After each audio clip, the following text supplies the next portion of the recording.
শুরুতে অন্য একটি ইউনিভার্সের পৃথিবী দেখা যায়, যেখানে 1990 সাল চলছিল। এখানে মিশেল তার মা বাবার সাথে তার ছোট ভাই ক্রিসকে একটি এলিট পরীক্ষা দিতে দেখছে।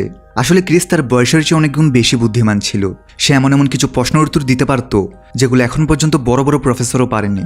এমনকি আজকেও সে তার বিশ্ববিদ্যালয়ের পরীক্ষা অর্ধেক সময় শেষ করে ফেলে। সে বাইরে তার বোন মিশেলকে বলতে থাকে যে এই পরীক্ষা কতটা সহজ ছিল, যদিও এখন পর্যন্ত সে তার নিজের ভবিষ্যৎ নিয়ে সন্দেহ করছিল। এমনকি তার বুদ্ধিমত্তার কারণে সে কলেজে সরাসরি সিলেক্টেড হয়। যদিও ক্রিস তার সমবয়সীদের সাথে স্কুলে পড়তে চেয়েছিল, কিন্তু মিশেল তাকে বুঝিয়ে বলে যে তার মতো বুদ্ধিমান এবং অসাধারণ স্টুডেন্টের ভয় পেলে চলবে না, তার বুদ্ধি একদিন পৃথিবী বদলে দেবে। তাই এখন বোনের কথাই ক্রিস অবশেষে কলেজে ভর্তি হতে রাজি হয়। কিন্তু তারা জানতো না যে আজকের পর থেকেই পৃথিবী সম্পূর্ণ বদলে যাবে। বড় বড় রোবট, যেগুলো মানুষ তার ব্যক্তিগত কাজে ব্যবহার করার জন্য বানিয়েছে, অদ্ভুতভাবে তাদের সবার মধ্যে কনসাসনেস চলে আসে। আরেকজন রোবট নেতার নেতৃত্বে তারা মানুষদের বিরুদ্ধে যুদ্ধ ঘোষণা করে, যাতে তারা নিজেদের ইচ্ছামতো জীবনযাপন করতে পারে। তারা আর মানুষদের জন্য কাজ করতে চাচ্ছিল না। সব দিক থেকে খবর আসতে থাকে যে ছোট থেকে বড় সব রোবট বিদ্রোহ করছে এবং সারা পৃথিবীর রাস্তায় নেমে তারা তাণ্ডব শুরু করেছে। প্রেসিডেন্ট ওয়ার্নিং দেয় যে কাজে ফিরে না গেলে তাদের বিরুদ্ধে আর্মি নামানো হবে। এমন সতর্কবাণী দেওয়ার সত্ত্বেও পরিস্থিতি আরও খারাপ হতে থাকে, আর এভাবে রোবট আর মানুষদের মধ্যে যুদ্ধ শুরু হয়ে যায়। যেহেতু রোবটরা মানুষদের চেয়ে বেশি শক্তিশালী ছিল, তাই আর্মিরাও তাদের কিছু করতে পারেনি। আর এভাবে 2 বছর ধরে চলা দীর্ঘ এক যুদ্ধের পর মানুষ যখন হেরে যাওয়ার দ্বারপ্রান্তে, তখন বিখ্যাত এক বিজ্ঞানী সবকিছু বদলে দেয়। সে এমন একটি প্রযুক্তি উদ্ভাবন করলো যেটা ব্যবহার করে মানুষরা রোবটের হারাতে সক্ষম হবে। এই প্রযুক্তির নাম রাখা হয় নিউরো মেশিন। এটার সাহায্যে যে কোনো মানুষ একটা ডিভাইসের মাধ্যমে নিজেকে একটা খালি রোবটের সাথে যুক্ত করতে পারবে, আর সেটাকে নিজের শরীরের মতো ব্যবহার করতে পারবে। যেহেতু এসব ড্রোন বডিতে কোনো চেতনা নেই, তাই তারা কোনো মানুষ ছাড়া লড়াই করতে পারবে না। তাদেরকে কেউ কন্ট্রোল করতেই হবে। এখন এই আবিষ্কারের পর সৈন্যরা সহজেই রোবটের কাবু করতে থাকে এবং কয়েক সপ্তাহের মধ্যেই তারা প্রায় সব রোবটকেই বন্দি করে ফেলে। এরপর রোবটদের লিডার এবং প্রেসিডেন্টের সাথে একটা শান্তি চুক্তি হয় যে কোনো রোবটই আর মানুষদের এলাকায় প্রবেশ করতে পারবে না। এভাবে মানুষ সব রোবটকে একটা খালি মরুভূমিতে একটা দেয়ালের উপরে বন্দি করে দেয়। তারা আর মানুষদের কাছে আসতে পারবে না, আর মানুষরাও তাদের কাছে যেতে পারবে না। যেসব কাজ আগে রোবটরা করতো, সেগুলো এখন মানুষরা নিউরো মেশিনের সাহায্যে সহজে করতে শুরু করে। এভাবে পুরো সমাজ ব্যবস্থাই বদলে যায়। এই মেশিনগুলো মানুষ যে কোনো স্থান থেকেই কন্ট্রোল করতে পারত, তাই তাদের কাজ করা সহজ হয়ে যায়। 2 বছর পর আমরা সেই মিশেলকে দেখতে পাই। এতদিনে পুরো পৃথিবী বদলে গেছে। মিশেলের ক্লাসের সব স্টুডেন্ট নিউরো মেশিনের সাহায্যে পড়ালেখার পাশাপাশি অন্য কাজও করতে পারে। অবশ্য মিশেল এই আবিষ্কার একদম পছন্দ করত না, কারণ তার মনে হয় মানুষের বাস্তব জীবনের দক্ষতা আর অভিজ্ঞতা মেশিন কখনোই পূরণ করতে পারবে না। এজন্য তাকে আজ প্রিন্সিপালের কাছে পাঠানো হয়েছে, কারণ শিক্ষকদের নির্দেশের সত্ত্বেও মিশেল এখনও নিউরো মেশিন ব্যবহার শুরু করেনি, যেটা সরকার সবার জন্য বাধ্যতামূলক করেছে। অবশ্য প্রিন্সিপাল মিশেলের প্রতি সহানুভূতিশীল ছিল, কারণ 4 বছর আগে তার বাবা মার ছোট ভাই ক্রিস একটি অ্যাক্সিডেন্টে মারা গিয়েছিল। এরপর মিশেলকে টিম নামের একজন অ্যাডপ্ট করেছিল, কিন্তু এখন সে মিশেল কি করছে না করছে তার কোনো খোঁজ খবর রাখে না, বরং সে সারাদিন নিউরো মেশিন নিয়ে পড়ে থাকে। আজ মিশেল বাসায় আসার পর সেই দিনের স্মৃতিগুলো তার মনে পড়ছিল, যেদিন তার ছোট ভাই ক্রিস খুব কঠিন একটা পরীক্ষা অর্ধেক সময় শেষ করে ফেলেছিল। কিন্তু সেদিন বাড়ি ফেরার পথে তাদের গাড়ির সামনে একটা হরিণ চলে আসে, যার কারণে তাদের অ্যাক্সিডেন্ট হয়। হাসপাতালে জ্ঞান ফিরে মিশেল জানতে পারে তার পুরো পরিবার একমাত্র সেই বেঁচে আছে। এসব ভাবতে ভাবতে মিশেল ঘুমিয়ে পড়েছিল, কিন্তু বাহিরের এক শব্দে তার ঘুম ভেঙে যায়। সে জানালা উকি দিয়ে দেখে সেখানে তো একটি রোবট ঢুকে পড়েছে। হ্যাঁ, সেই রোবটগুলো যারা এখন পর্যন্ত মানুষের সবচেয়ে বড় শত্রু। তাই সে দ্রুত তার বাবার টিমকে নিউরো মেশিন থেকে জাগানোর চেষ্টা করে, কিন্তু এদিকে সেই রোবট ঘরের ভিতর ঢুকে পড়েছে। মিশেল সেখান থেকে পালিয়ে দ্রুত একটা টেবিলের নিচে আশ্রয় নেয়, কিন্তু রোবটটাও একসময় মিশেলকে খুঁজে বের করে ফেলে। মিশেল একটা ছুরি তাক করে রোবটটাকে তার কাছ থেকে দূরে থাকতে বলে। তখন সে বুঝতে পারে রোবটটি তো তার কোনো ক্ষতি করছে না, বরং তাকে কিছু একটা বোঝানোর চেষ্টা করছে। সে মিশেলকে নিজের ব্রেন খুলে দেখায় যাতে সে কথা বলতে পারে। মিশেল তার ব্রেন রিপেয়ার করলে রোবটটি মিশেলকে সব বুঝিয়ে বলতে থাকে যে সে আসলে তার ছোট ভাই ক্রিস, যে কিনা এখনো বেঁচে আছে। শুরুতে মিশেল তার কথাই বিশ্বাস করে না, কারণ তার ভাইয়ের বেঁচে থাকা তো একেবারেই সম্ভব নয়। এদিকে তাদের কথার আওয়াজে টিম সেখানে চলে আসে, আর মিশেলের রুমে সেই রোবটটাকে দেখে সে ভাবে মিশেল হয়তো রোবটটিকে এখানে লুকিয়ে রেখেছিল। তাই সে মিশেলের সাথে রাগারাগি শুরু করে, কারণ সরকার যদি জানতে পারে যে তাদের ঘরে একটা রোবট লুকিয়ে আছে, তাহলে আজীবনের জন্য তাদের জেলে যেতে হবে। মিশেল টিমকে বোঝানোর চেষ্টা করে যে রোবটটি তার না, কিন্তু টিম তার কথা না শুনে রাগে তাকে ধাক্কা দিয়ে ফেলে দেয়। এটা দেখে ক্রিসের রোবট রেগে টিমের উপর হামলা করে, তবে টিমও রোবটের উপর হামলা করে। তারপরে সে পুলিশকে ফোন করতে শুরু করে এই রোবটটিকে অ্যারেস্ট করার জন্য। কিন্তু সেই ফোনে কিছু বলার আগেই মিশেল পেছন থেকে ইলেকট্রিক শক দিয়ে তাকে অজ্ঞান করে ফেলে, কারণ রোবটটি যে তার ভাই ক্রিস সেটা সে বুঝতে পেরেছে। এরপর দুজনে ঘর থেকে বেরিয়ে যায়। গাড়ি স্টার্ট দেওয়ার আগে রোবটটি মিশেলের পায়ের ট্র্যাকার ভেঙে দেয়, যাতে কেউ তাদের ট্রেস করতে না পারে। গাড়ি স্টার্ট করতেই টিমের নিউরো মেশিন তাদের উপর আক্রমণ করে, কিন্তু মিশেল আর ক্রিস সেখান থেকে পালাতে সক্ষম হয়। এরপর তারা নিরাপদ দূরত্বে পৌঁছে যায়। মিশেল ক্রিসকে জিজ্ঞেস করে তার বডি এখন কোথায় আর সেই অ্যাক্সিডেন্ট থেকে সে বাঁচল কিভাবে।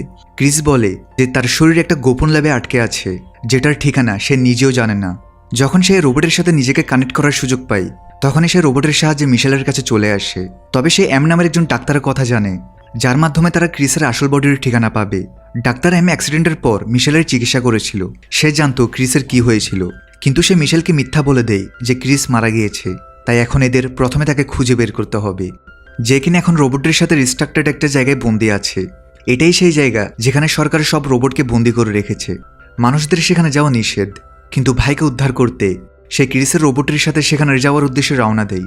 একসাথে যেতে যেতে তারা বুঝতে পারে মানুষ নিউরো মেশিনের কারণে রিয়েল লাইফকে তো একদম ভুলে গেছে। অনেকে তো অতিরিক্ত মেশিন ব্যবহার করার কারণে কোমায় চলে গেছে। ব্রেন ছাড়া তাদের শরীরের বাকি অঙ্গ প্রত্যঙ্গ কর্মক্ষমতা হারিয়ে ফেলেছে। কিন্তু মিশেল কখনো নিউরো মেশিন ব্যবহার করেনি। যাই হোক, রোবটের সে রিস্ট্রাক্টেড জোনের সীমানায় এসে তারা ভেতরে ঢোকার রাস্তা খুঁজছিল। তখনই তারা একটি ট্রাকে এগিয়ে আসতে দেখে।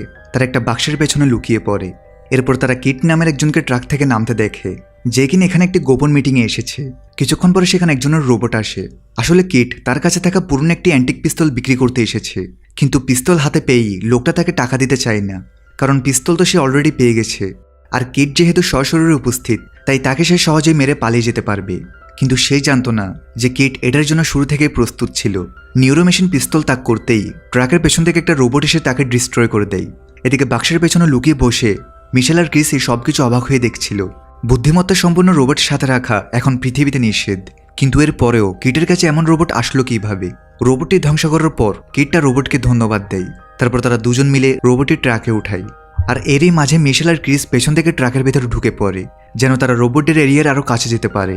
কিন্তু তারা খেয়াল করেনি যে অন্য আরেকটা রোবট এতক্ষণ ধরে সবকিছুই দেখছিল, যেটাকে বেস থেকে কন্ট্রোল করছিল মার্শাল নামের একজন সৈন্য। সে কিটের ট্রাক দেখে বুঝতে পারে মিশেল আর ক্রিস কোথায় যাচ্ছে। কিট আর রোবট হারমানকে নিয়ে ট্রাক করে এগিয়ে যাচ্ছে। সে জানতেও পারেনি যে তাদের ট্রাকের পেছনে মিশেল আর ক্রিস নামের এক রোবট লুকিয়ে আছে। You're so much stronger than me, Herman. Why do you want me to help you?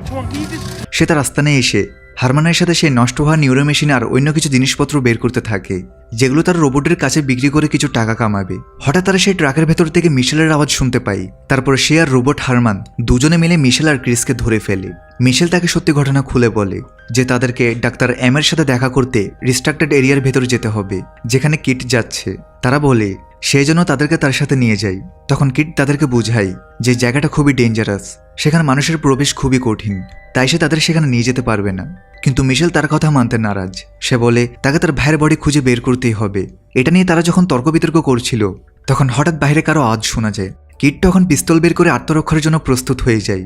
আসলে এটা ছিল সেই মার্শালের রোবট, যে মিশেল আর ক্রিসকে অনুসরণ করছিল। মার্শাল সবার উদ্দেশ্যে বলে যে এখানে দুটো রোবট আছে, কিটের সাথে হারমান আর মিশেলের সাথে ক্রিস। সে তাদের অস্ত্র সমর্পণ করে রোবটগুলোকে সরকারের কাছে হস্তান্তর করতে বলে। কিট আর মিশেল শুরুতে আত্মসমর্পণের নাটক করে, যেন তাদের রোবটগুলো পেছন থেকে মার্শালকে আক্রমণ করে আর তার মেশিনকে অকেজো করে দিতে পারে। কিন্তু মার্শাল অনেক চালাক ছিল, সে তাদের প্ল্যান বুঝে ফেলে আর দুই রোবটের সাথেই সে মারামারি শুরু করে। কিট আর মিশেল বুঝতে পারে যে তারা মার্শালকে আটকাতে পারবে না, তাই তারা সেখান থেকে পালাতে শুরু করে। Come on. Not be dead. Here we go. Run at this point. কিন্তু মার্শাল তাদেরকে পেছন থেকে অ্যাটাক করে এবং দুই গ্রুপের মধ্যে আবার লড়াই শুরু হয়। তাদের তাণ্ডবে পুরো বিল্ডিং ধসে পড়তে শুরু করে। কিট আর মিশেল তাদের রোবট সহ কোনো রকমে বিল্ডিং থেকে বেরিয়ে আসে। এরপর কিট মিশেলের উপর প্রচণ্ড রেগে যায়, কারণ তার কারণে মার্শাল তার আস্তানা খুঁজে পেয়েছে। মিশেল তখন তাকে বলে যে সে এই সবকিছু তার ভাই ক্রিসের জন্য করছে, তাই তাকে সে রিস্ট্রাক্টেড জোনে গিয়ে ডাক্তার এম এর সাথে দেখা করতেই হবে, আর এই জন্য সে যে কোনো রিস্ক নিতে প্রস্তুত। মিশেলের কথা শুনে কিট তাকে সাহায্য করতে রাজি হয়। এরপর সে তার সবচেয়ে বড় রোবটটা অ্যাক্টিভেট করে এবং তার মধ্যে বসে সে রিস্ট্রাক্টেড এরিয়ার মধ্যে প্রবেশ করতে শুরু করে। এই রোবটটি হারমানের চেয়ে অনেক বড় ছিল, যেটার মধ্যে বসে হারমান এটাকে কন্ট্রোল করতে পারত। এরপর আমরা সেই বিজ্ঞানী ইথেনকে দেখতে পাই, যে নিউরো মেশিন বানিয়ে মানুষকে যুদ্ধে জেতাতে সাহায্য করেছে। এখন সে নতুন আরেকটি প্রযুক্তির উদ্ভাবনের চেষ্টা করছে, কিন্তু শত চেষ্টার পরও সেটি কাজ করছে না। তার দুজন জুনিয়র তাকে রিপোর্ট করে যে প্রযুক্তির যে ডাটা সোর্স তারা ব্যবহার করছে সেটার কার্যক্রম স্লো হয়ে যাচ্ছে। এটা শুনে ইথান আরও রেগে যায়, কারণ এটা ছাড়া তার নিউরো মেশিনগুলো অকেজো হয়ে পড়বে। আর এখানেই ঘটে সবচেয়ে বড় টুইস্ট। আসলে এই ডাটা সোর্স আর কেউ না, বরং মিশেলের ভাই ক্রিস ছিল। সে এখনও কোমায় আছে। ইথান তার বুদ্ধিমত্তাকে ব্যবহার করার জন্য তাকে একটি মেশিনারির সাথে যুক্ত করে রেখেছে, যাতে সে তার ব্রেনকে ব্যবহার করে নতুন নতুন আবিষ্কার করতে পারে। তার মানে শুরুতে যে নিউরো মেশিনের সাহায্যে মানুষ যুদ্ধে জিতেছে, সেটাও ক্রিসের ব্রেনকে ব্যবহার করে বানানো। যেহেতু ক্রিস সে প্রযুক্তি ব্যবহার করে অন্য আরেকটি রোবটের সাথে মিশেলের কাছে চলে গিয়েছে, তাই ইথেন তার ব্রেন পাওয়ারের পুরোটা ব্যবহার করতে পারছে না। তাই যত দ্রুত সম্ভব ক্রিসের রোবটকে ফিরিয়ে আনতে হবে, যাতে সে তার ব্রেন পাওয়ার পুরোপুরি ব্যবহার করতে পারে। আসলে ইথেনই মার্শালের সাথে দেখা করে ক্রিসের রোবটকে আটক করতে বলে। এই জন্যই মার্শাল মিশেল আর ক্রিসের রোবটকে অনুসরণ করছিল। আর এই কাজের জন্য ইথান মার্শালকে সরকারের উঁচু পদে প্রমোশনের আশ্বাস দেয়। এমনিতেও মানুষদের সহযোগিতা করায় তার কোম্পানি এখন পৃথিবীর সবচেয়ে বড় প্রভাবশালী কোম্পানি। তো মিশেল আর কিট বড় রোবটের সাহায্যে সেই জোন এরিয়ার মধ্যে প্রবেশ করে। ভেতরে প্রবেশ করতেই ভেতরে থাকা রোবটরা তাদের আক্রমণ করে আর তাদেরকে বন্দি করে তাদের লিডারের কাছে নিয়ে যায়। এই হলো সেই রোবট যে যুদ্ধের সময় প্রেসিডেন্টের সাথে ডিল করেছিল। রোবটের লিডার তাদের বলে মাঝে মাঝে অনেক মানুষ এই এরিয়ার মধ্যে প্রবেশ করে, রোবটের অনেক যন্ত্রাংশ চুরি করে নিয়ে যায়। তাই তারা নিজেদের প্রতিরক্ষার জন্য তাদেরকে আক্রমণ করে, কিন্তু তারা তাদের ক্ষতি করতে চায় না। তখন মিশেল লিডারকে সব সত্যি জানায় যে সে রোবটের কোনো ক্ষতি করতে আসেনি, বরং ডাক্তার এম এর সাথে দেখা করতে এখানে এসেছে, যেন তারা তার ভাইয়ের বডি খুঁজে বের করতে পারে। তার কথা শুনে রোবটের লিডার অবাক হয়, এটা ভেবে যে বিজ্ঞানী ইথেন একটা ছোট বাচ্চার ব্রেন দিয়ে এমন কি করছে। সে আরও বলে যে ডাক্তার এম রোবটের অনেক উপকার করেছে, তাই তারা তাকে তাদের মাঝে আশ্রয় দিয়েছে এবং তার সেফটির জন্য তার লোকেশন সে কাউকে দিতে পারবে না। এটা শুনে মিশেল খুবই নিরাশ হয় আর বাইরে এসে ভাইয়ের কথা ভাবতে থাকে। Pretty sure that's what I told her. You have any fun reading? Thanks for kind of people you can. তখন অন্য আরেকটি রোবট এসে মিশেলকে বলে যে সে একসময় ডাক্তার এম এর সাথে থেকেছে। সে মিশেলের কাছে তার লোকেশনের ব্যাপারে একটু ক্লু দেয়। রোবট লিডার সেখানে আসে আর তাদেরকে সাহায্য করতে রাজি হয়, কারণ ডাক্তার এম স্বয়ং ক্রিসের রোবটের সাথে দেখা করতে চেয়েছিল। এরপর সে ডাক্তার এম এর ফ্যাসিলিটিতে নিয়ে যায়, কিন্তু তারা জানতো না যে মার্শালের নিউরো মেশিন তাদের পিছু নিয়ে এখান পর্যন্ত চলে এসেছে। কয়েক ঘন্টার ড্রাইভিংয়ের পর তারা অবশেষে ডাক্তার এম এর ফ্যাসিলিটিতে এসে পৌঁছায়, কিন্তু তারা দেখে এখানে সবকিছু ধ্বংস হয়ে গেছে। যেটা দেখে তারা তাদের অস্ত্র নিয়ে প্রস্তুত হয়ে সামনের দিকে অগ্রসর হয়। তখন এই চারপাশ থেকে অনেক রোবট এসে তাদেরকে ঘিরে ফেলে। আসলে এটা ডাক্তার এম এর সেট ছিল, যাতে কেউ সহজে তার খোঁজ না পায়। কিন্তু ক্রিসের রোবটকে দেখে সে তার রোবটের শান্ত করে। এবার মিশেল দৌড়ে ডাক্তারের কাছে যায় আর তাকে জিজ্ঞেস করে কেন সে তাকে মিথ্যা বলেছিল আর তার ভাইয়ের আসল বডি এখন কোথায়। এরপর ডাক্তার এম তার কাছে পুরো ঘটনা খুলে বলতে শুরু করে যে যখন মানুষ আর রোবটের মধ্যে যুদ্ধ হচ্ছিল, তখন সে ক্রিসকে খুঁজে পায়। অ্যাক্সিডেন্টের পরেও ক্রিস তখনও বেঁচে ছিল, আর সে যখন ক্রিসের উপর অপারেশন করছিল তখন সে বুঝতে পারে ক্রিসের ব্রেন সাধারণ মানুষের চেয়ে অনেক গুণ উন্নত। যখন বিজ্ঞানী ইথেন এই ব্যাপারে জানতে পারে, তখন সে এমন একটি মেশিন বানায় যেটাতে ক্রিসকে না মেরে তার ব্রেনকে কাজে লাগাতে পারে। আর এটার মাধ্যমেই ইথেন নিউরো মেশিন তৈরি করে, যেটার সাহায্যে মানুষের রোবটের সাথে জয়ী হয়। কিন্তু ক্রিসের ব্যাপারে সাধারণ মানুষ কিছুই জানতো না, তাই সে মিশেল আর অন্যদেরকে মিথ্যা বলে যে ক্রিস অ্যাক্সিডেন্টে মারা গেছে। ডাক্তার এম আরও বলে এ ঘটনার 13 মাস পর ক্রিসের জ্ঞান ফিরে আসে। ক্রিস বুঝতে পারে যে ইথেন তার ব্রেন নিজের স্বার্থে ব্যবহার করছে, তারা তার ব্রেন ব্যবহার করে নিউরো মেশিন বানিয়েছে। তখন ক্রিস ডাক্তার এম এর কাছে সাহায্য চায়। ডাক্তার এম অনুশোচনাবশত তাকে সাহায্য করে, আর এভাবেই ক্রিস সে রোবটের সাথে কানেক্টেড হয়। যেহেতু রোবটটি তাদের ফ্যাসিলিটি থেকে অনেক দূরে ছিল, তাই ক্রিস জানতো না যে এখন তার বডি কোন ফ্যাসিলিটিতে বন্দি আছে। সেই রোবটের সাথে ক্রিসের ব্রেনকে কানেক্ট করে দিয়ে ডাক্তার এম সেই ফ্যাসিলিটি থেকে পালিয়ে যায়, কারণ ইথেন তাকে পেলে মেরে ফেলবে। তখন মিশেল রেগে জিজ্ঞেস করে তাহলে ক্রিসের বডি এখন কোথায়। ডাক্তার এম তখন বলে ক্রিসের বডি ইথেনেরই সবচেয়ে সিকিউরড ল্যাবে বন্দি আছে, আর ক্রিসকে মুক্ত করতে হলে তাকে সেখানে যেতে হবে। তারা যখন এসব কথা বলছিল, তখন বাহিরে মার্শাল এসে হাজির হয়। সে ভেতরে প্রবেশ করেই বুঝতে পারে ডাক্তার এম যে ইথেনারের সাথে বিশ্বাসঘাতকতা করে পালিয়েছে সে এখানেই লুকিয়ে আছে। তখন রোবটের লিডার বাকিদের সবাইকে বাঁচানোর জন্য নিজেই মার্শালের বিরুদ্ধে লড়াই শুরু করে, আর বাকিরা পেছন দিক দিয়ে সেখান থেকে পালানোর চেষ্টা করে। কিন্তু তখন সেখানে আরও অনেক সৈন্য এসে হাজির হয়। মার্শাল এখানে পুরো টিম নিয়ে এসেছে। দুই গ্রুপের মধ্যে প্রচণ্ড লড়াই শুরু হয়। মার্শাল এক পর্যায়ে রোবট লিডারকে হারিয়ে দেয়। তখন ডাক্তার এম সামনে এগিয়ে আসে যাতে মার্শাল ক্রিসের রোবটকে সাথে নিয়ে যেতে না পারে। তখন পেছন থেকে এক রোবট এসে ডাক্তার এমকে মেরে ফেলে আর ক্রিসের রোবটকে বন্দি করে নিয়ে যেতে থাকে। আর মিশেলকে বলে ঘরে ফিরে যাও, আর এই কয়দিন যা কিছু ঘটেছে সব কিছু ভুলে যাও। বাইরে কাউকে কিছু বললে সেটার ফলাফল ভালো হবে না। এরপর ক্রিসের রোবটকে মেইন ল্যাবে নিয়ে আসা হয়, যেখানে ক্রিসের আসল বডি রাখা হয়েছে। অবশ্য এসব দেখে মার্শালের কিছুটা খারাপ লাগছিল যে ইথান এক ছোট বাচ্চার সাথে কত বড় অন্যায় করছে। ইথান ক্রিসের রোবটকে বলে সে রোবটের সাথে কানেক্টেড হয়ে অনেক ঝামেলা পাকিয়েছে। এবার যেহেতু তারা তাকে বন্দি করতে পেরেছে, তাই এবার তারা ক্রিসের ব্রেনের পুরো পাওয়ার ব্যবহার করতে পারবে। যখন গার্ডরা ইথানের কথায় রোবটটিকে বাধ্য থাকে, তখন মার্শাল বলে সে খারাপ হতে পারে, তবে বাচ্চাদের সাথে এমন করা একদমই উচিত না। তখন ইথেন তাকে স্মরণ করিয়ে দেয় যে সে যদি এসব না করতো তাহলে মার্শালের মতো সৈন্যরা 4 বছর আগে যুদ্ধে মারা যেত আর মানুষ রোবটের দাসে পরিণত হতো। সুতরাং তার এসব এক্সপেরিমেন্ট মানব সভ্যতাকে রক্ষা করেছে, আর তাই সেজন্য তাকে নৈতিকতা শেখাতে না আসে। আর সেই যেহেতু ছোট একজন অফিসার, তাই তার কাজ হলো আদেশ পালন করা। এদিকে রোবটদের এরিয়ে পুরো স্ট্রাকচার ভেঙে দেওয়া হয়। তাদের লিডার যদিও প্রচণ্ড আহত হয়েছিল, তবে সে এখনো বেঁচে আছে। কেট মিশেলকে মন খারাপ করতে মানা করে। সে বলে তারা সরাসরি ইথেনের ল্যাবে গিয়ে ক্রিসকে উদ্ধার করবে। কিছু রোবট মানুষের চেয়ে বেশি ইমোশনাল হয়। শুরুতে সে নিজেও রোবটের বিরুদ্ধে যুদ্ধ করেছে। যুদ্ধের এক পর্যায়ে সে আহত হলে হারমান নামের এক রোবট তার জীবন বাঁচায়। আর তখন সে বুঝতে পারে আসলে সব রোবট খারাপ না, তারা মানুষদের সাথে একসাথে বসবাস করতে চায়, তারা দাস হতে চায় না। তারা কেবল তাদের মুক্তির জন্য লড়াই করেছিল। তাই যুদ্ধের পর সে হারমানকে তার সাথে রেখে দেয়, আর তারা একসাথে কাজ করতে থাকে। এরপর তারা ডাক্তার এম এর পার্সোনাল কম্পিউটারের কাছে জানতে পারে যে কিভাবে ক্রিসের ব্রেনকে ব্যবহার করে ইথেন নিউরো মেশিন আবিষ্কার করেছে, আর এটার সাহায্যে রোবটের পরাজিত করেছে। তারা যদি কোনোভাবে ক্রিসের ব্রেনের সাথে মেশিনের কানেকশন অফ করে দেয় তাহলে নিউরো মেশিন বন্ধ হয়ে যাবে। সেখানে কিট আর মিশেলের সাথে বাকি সব রোবট আর্মিও ছিল। তারা জানতো যে ইথেনকে হারাতে হলে ক্রিসের ব্রেন থেকে মেশিনকে ডিসকানেক্ট করতে হবে, তাহলে ইথেনের সব প্রযুক্তি অচল হয়ে পড়বে। সুতরাং সবাই একসাথে ইথেনের ফ্যাসিলিটিতে হামলা করার উদ্দেশ্যে রওনা হয়। পরদিন যখন ক্রিসের উপর এক্সপেরিমেন্ট চলছিল, তখন বাহির থেকে কিট আর হারমান ডিস্ট্রাকশন ক্রিয়েট করতে থাকে। যখনই সব গার্ড তাদের ধরতে যাবে, তখন মিশেল সবার চোখ ফাঁকি দিয়ে তার ভাইয়ের কাছে পৌঁছে যায়।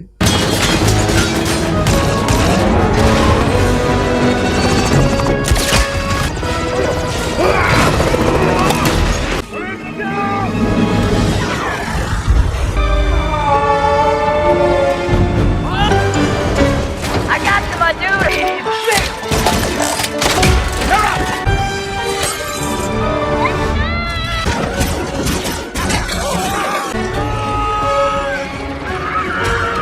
কিট আর হারমানের সাথে অনেক রোবট সেখানে আক্রমণ শুরু করে। তখন গার্ডে থাকা সব মেশিনের সাথে তাদের তীব্র লড়াই শুরু হয়। এরই মাঝে মিশেল ক্রিসের রোবটের কাছে চলে যায়। এদিকে ইথেন যখন জানতে পারে বাহির অনেক রোবট আক্রমণ করেছে, তখন সে তার নতুন আবিষ্কৃত স্পেশাল প্রযুক্তি বের করে। এটা একটা বিশাল রোবট যেটা শুধুমাত্র সে কন্ট্রোল করতে পারে। এটি অনেক বড় আর শক্তিশালী হওয়ায় বাকি রোবটগুলো তার কিছুই করতে পারছিল না। এই পরিস্থিতি দেখে মার্শাল ইথেনের পক্ষে না লড়ার সিদ্ধান্ত নেয়, কারণ সে বুঝতে পেরেছে সে ভুল লোকের জন্য লড়ছে। এদিকে মিশেল তার ভাইয়ের কাছে পৌঁছে তার সাথে যোগাযোগ করে একটি ডিজিটাল ওয়ার্ল্ডে প্রবেশ করে, যেখানে ক্রিস অনেক মনমরা ছিল। যদিও তার শরীর কাজ করছিল না, কিন্তু সে অনেক বছর ধরে কোমায়। কিন্তু তার ব্রেনের মাধ্যমেই পৃথিবীতে অনেক ধ্বংসযোগ্য হয়েছে। তাই তার মতে সবচেয়ে ভালো হতো যদি সে মরে যেত।